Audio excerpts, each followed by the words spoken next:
आज हम हिंदी का एक महत्वपूर्ण विषय कारक के बारे में आज हम पढ़ने की कोशिश करेंगे, गतिविधि के माध्यम से जानने की कोशिश करेंगे कि कारक होता क्या है। सबसे पहले बच्चों जानने की कोशिश करेंगे हम लोग कि कारक होता क्या है। कारक जब वाक्य में किसी क्रिया का प्रयोग होता है और संज्ञा और सर्वनाम में संबंध जोड़ने का कोशिश की जाती है, उसको कारक कहते हैं। तो हम गतिविधि के माध्यम से सर्वप्रथम कारक से शुरू करेंगे। तो आप आ जाइए प्लीज। मैं कारक हूँ। वाक्य में क्रिया तथा संज्ञा सर्वनाम के बीच पाए जाने वाले संबंधों को कारक कहते हैं। जैसे राम ने रावण को बाण से मारा। इसके 6 भेद हैं। कर्ता कारक, कर्म कारक, करण कारक, संप्रदान कारक, अपादान कारक, अधिकरण कारक। मैं कर्ता कारक हूँ। संज्ञा या सर्वनाम के जिस रूप से क्रिया के करने वाले का बोध हो उसे कर्ता कारक कहते हैं। इसमें कारक करता है, प्रसर्ग इसमें ने है। वाक्य प्रयोग माणिक ने आम खाए। इसमें ने कर्ता कारक के रूप में प्रयोग में आया है। मैं कर्म कारक हूँ। संज्ञा या सर्वनाम के जिस रूप पर क्रिया का प्रभाव या फल पड़े उसे कर्म कारक कहते हैं। उदाहरण के लिए अध्यापक विद्यार्थियों को पढ़ा रहा है। इसमें कर्म जो है वो अध्यापक है और फल का प्रभाव जिस पर पड़ रहा है वो विद्यार्थी है। इसमें को कर्म कारक में प्रयोग हुआ है।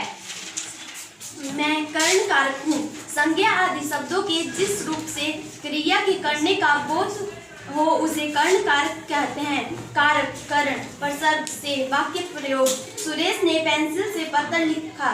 इसमें ने कर्ण कारक प्रयोग में लाया है। मैं संप्रदान कारक हूँ। वाक्य में प्रयुक्त कर्ता जिसके लिए कोई क्रिया करे उसे संप्रदान कारक कहते हैं। कारक संप्रदान प्रसर्ग को ए के लिए वाक्यान कारक के लिए प्रयोग में आया है।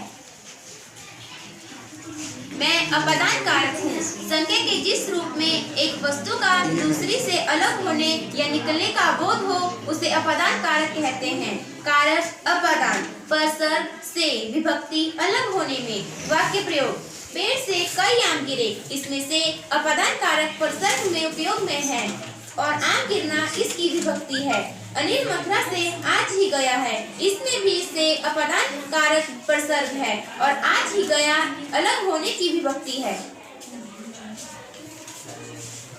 मैं अधिकरण कारक हूँ। संज्ञा के जिस रूप से क्रिया के स्थान, समय आदि के आधार का बोध हो सके उसे अधिकरण कारक कहते हैं। जैसे वाक्य प्रयोग मोहन कमरे में बैठा है।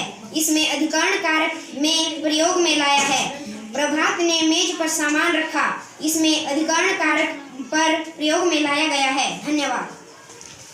थैंक यू सो मच बच्चों।